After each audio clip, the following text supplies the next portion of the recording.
But the best thing of all is that Jack is building his absolutely most critical structure of the entire game in a completely vulnerable location where it could be killed at any point in time ever.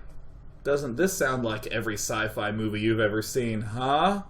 Doesn't that sound like the premise that keeps getting published in movies? The fortress is indestructible. It has laser sensors every 5 feet, and they've hired a giant battalion of snipers who all play first-person shooter games and are, just like the news says, ready to disarm anyone who walks in and kill them, and then hope they die afterwards. And you're like, how will we break through? And they're like, well, they have a power plant made out of balsa wood next to a gasoline factory.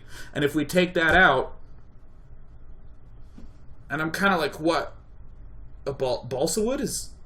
Are you serious? Of course, don't worry. All we have to do is fire 2 torpedoes down a hole, and we'll blow up the whole Death Star. It's fine. That's all we have to do. Seriously, why did they put that hole anyways? There was one engineer for the Death Star who's like, why don't we just make a door there and shut it? And they're like, shut up, Frank. Go play Dungeons and Dragons. And he's like, I hate Dungeons and Dragons. I prefer Dwarf Fortress. Everyone's like, God, Frank, how can you enjoy that game? You practically have to know 10 languages just to play it. But the ASCII graphics are incredible. Why did they leave just a hole there? Every time. Every time. Seriously, every game's premise, ever played House of the Dead? Ever played that? There's always a weak spot. Why is there a weak spot? We found the weak spot. If only this were typing of the dead.